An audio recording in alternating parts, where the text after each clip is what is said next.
Ohio State goes on the road to face Illinois in kind of a test. It didn't feel like anything too pressing. I mean, they were 14.5-point favorites going into the game, I believe, and they take care of business. They win 34-16 on the road. Illinois struggled to run the ball and protect Luke Altmaier, which leads to Altmaier's first pick of the season. And overall, Illinois loses the turnover battle by 3, and that's just not a way to upset it. You know, the top team in the country is lose the turnover battle by 3 and get sacked 6 times and not be able to run the ball. But takeaways from this game, guys?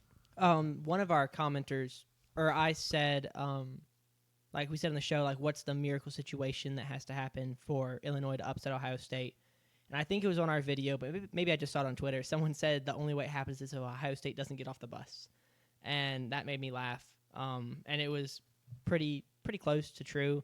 I feel like Illinois never really had a big chance here, and one of the big parts, if they were going to have a chance, was protecting the ball, which they didn't.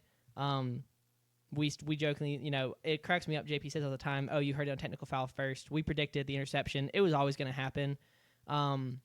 In part because Ohio State's defense is just elite, but mainly because the announcers were going to jinx him and talk about how he hadn't thrown an interception. I had the TV muted, so I can't confirm that they did that, but I'm just going to assume they did. Feels like a pretty safe bet. That's a great talking point for a quarterback 6 games into the season is he doesn't have an interception.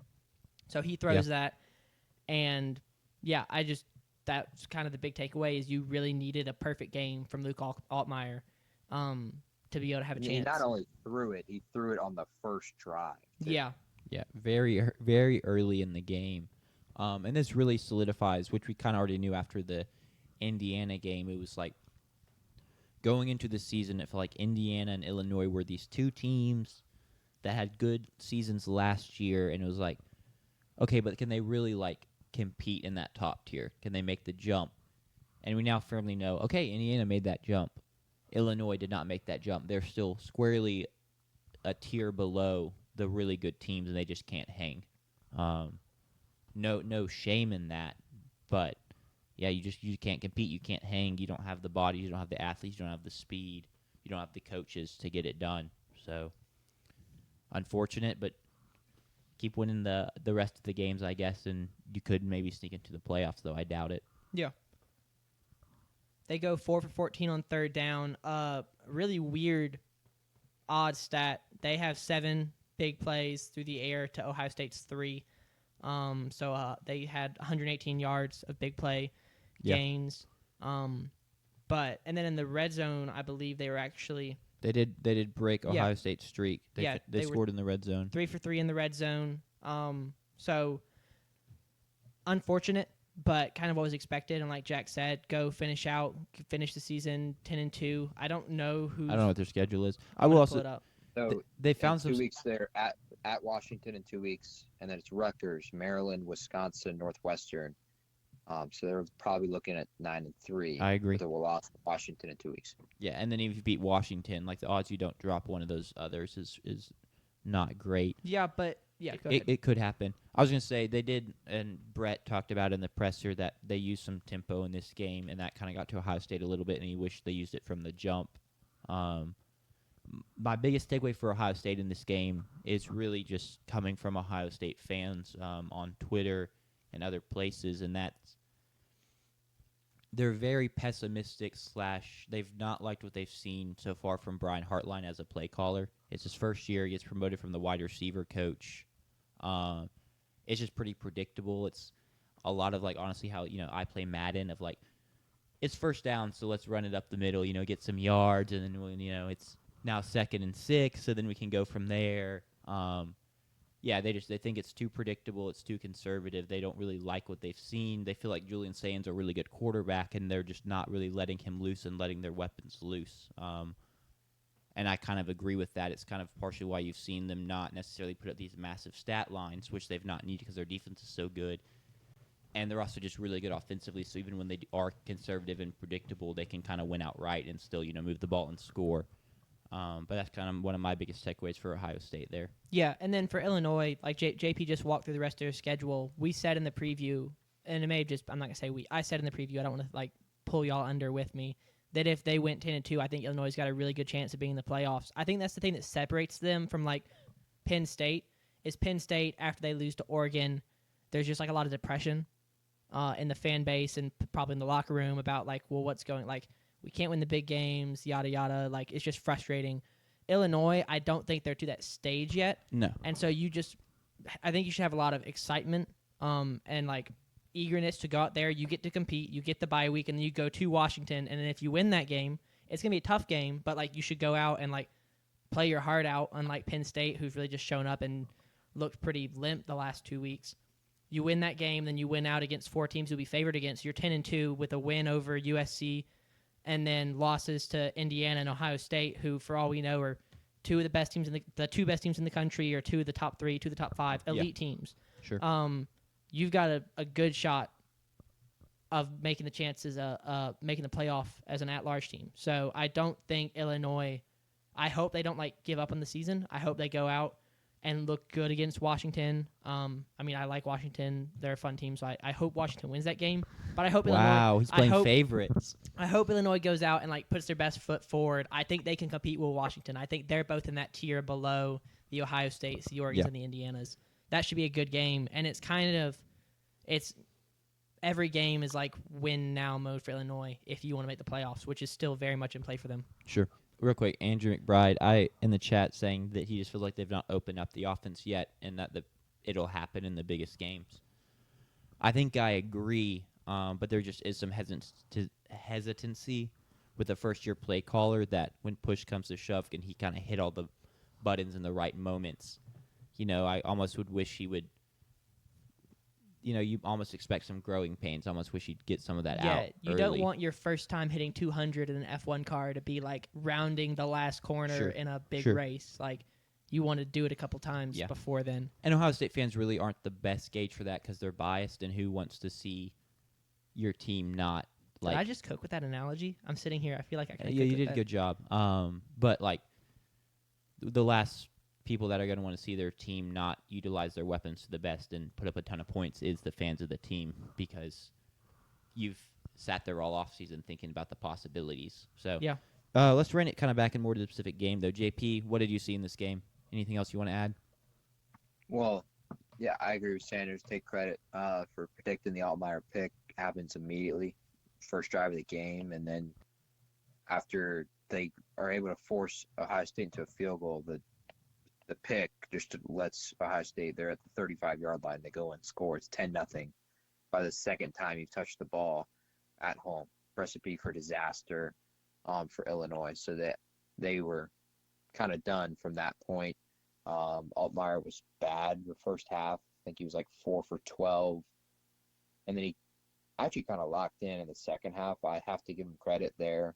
He made some really big-time throws throughout the second half. They just couldn't get enough going and couldn't finish drives, were forced into field goals too often.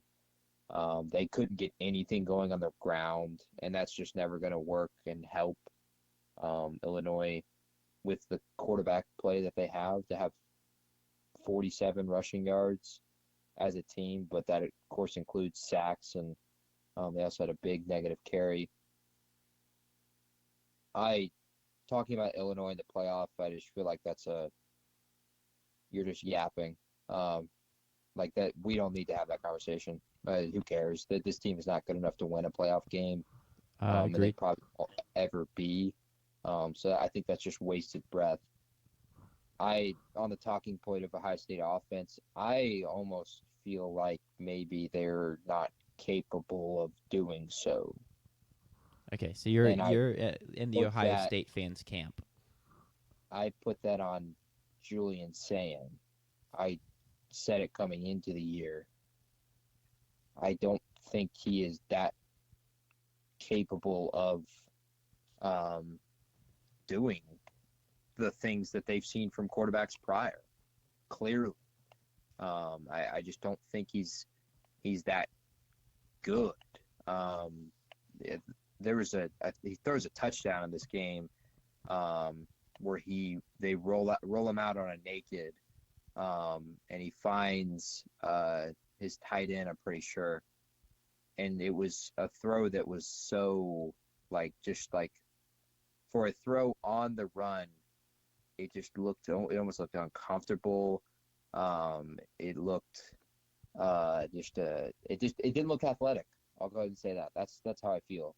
Um, Saying's accurate. He's got the mechanics of a 5-star quarterback, but there is no wow factor with this guy, and I think because of that, this team, I don't know if they have the capability to throw it deep down the field, which it seems like that is kind of the main point of we're not inspiring play calling. I think it's a different conversation than like the conversation Georgia's having with Mike Bobo. Like Mike Bobo is just like, if it's 3rd and 5 plus, 45% of the time we're going to call a screen of some kind. The other 45% we're going to either hand the ball off or run QB draw. That I think is a play calling thing. Yeah. Ohio State is I don't know if they're it doesn't feel that way. That's not how it is for them. But they may not need to. Like straight up. Well, they yeah, may for not sure. need to because their defense is so damn good. They shouldn't lose a game the rest of the year until the Michigan game. And now, like, I almost maybe, like, if I was looking for copium as an Ohio State fan, maybe you're saying, like, oh, we're saving it for the Michigan game, which is just a hilarious statement. And I just know there's an Ohio State fan out there that's saying that. But isn't that hilarious that Yeah. they're like copium of, oh, we're saving our big plays for the Michigan game. What a hilarious spot for the Buckeyes to be in. I'm sure Cromie loves that statement. He got to eat it up.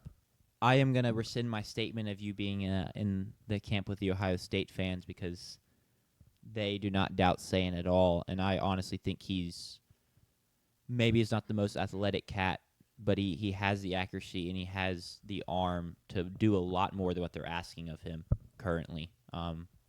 So, yeah, maybe he's not Lenore Sellers, but we could get a little more creative. We can ask more of him because he's handled what you've given him so far very well. He's been very accurate, and high completion percentage. So I agree with Enric Bride in the chat. I think it's a little early to doubt Sayan at this point. I now agree. you've been out on him since the jump, so it's a bit of a different scenario. But I do, like, that's what I was gonna say. I didn't even see Andrew's chat. I just see it now. That is what I was gonna add in finally. Is like, I'm not closing the book on him. And I don't think you should close the book on him because I mean, look at like Fernando Mendoza this year. I honestly thought he looked really, really bad at Cal, and now this year he looks incredible. Yeah. And he may play himself into being the number 1 overall pick in the draft. Progression isn't linear, so. Yes, that is completely there for saying, and this we have to remember, like, this is his first year starting at quarterback, so. Yeah. The book is not written on him, and I wouldn't close the book on him. I'd let him continue to play. Sure. All he's done is win so far, and that's the Sanders barometer.